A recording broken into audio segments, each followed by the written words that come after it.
आणि यानंतरची बातमी मुंबईतली आहे। मुंबईमध्ये कांदिवली पोलिसांनी एका भोंदूला पुन्हा एकदा अटक केलेली आहे। समस्या सोडवण्याच्या बहाण्यानं या भोंदूनं एका मुलीचा विनयभंग केल्याचा प्रकार घडला। या भोंदूनं काही महिलांवर लैंगिक अत्याचार केल्याचाही आरोप होतोय।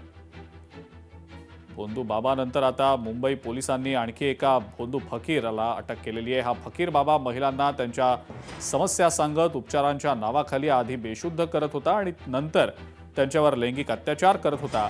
या फकीर बाबाचं नाव इरफान नियाज अहमद आहे, ज्याचं वय 34 वर्ष आहे।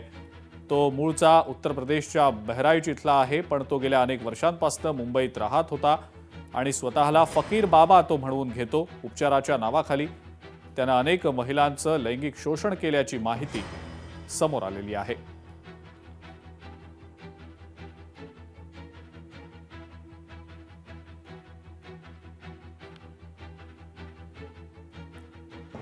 या फकीर बाबाला आता कांदिवली पोलिसांनी अटक केलेली असून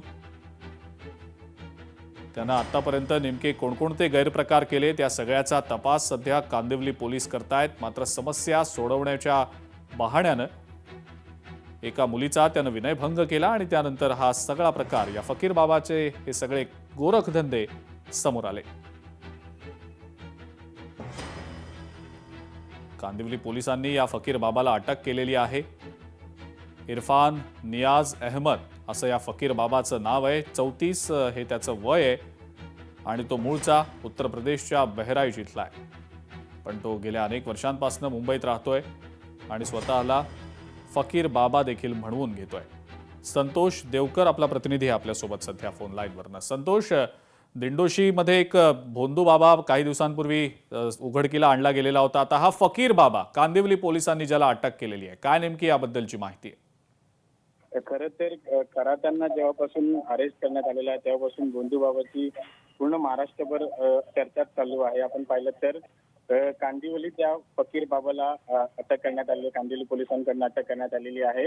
हा फकीर बाबा महिलांना त्यांच्या समस्या सांगून उपचाराच्या नावाखाली आधी बेशुद्ध करायचा आणि नंतर त्यांच्यावरती लैंगिक अत्याचार करायचा असा आरोप काही महिलांनी केलेला आहे। त्याचे वय 34च्या जवळचा आहे। 34 वर्षाचा हा बाबा आहे। इरफान नियाज अहमद याचे नाव असून उत्तर प्रदेशचा राहणारा आहे, पण गेल्या काही वर्षापासून मुंबईत राहत असलेला हा स्वतःला फकीर बाबा म्हणत असत आणि काही महिलांनी विनयभंगाचा सुद्धा त्याच्यावरती गुन्हा दाखल करण्याचा प्रयत्न केलेला आहे। अजिंक्य, बिलकुल संतोष, धन्यवाद सविस्तर माहिती दिली त्याबद्दल।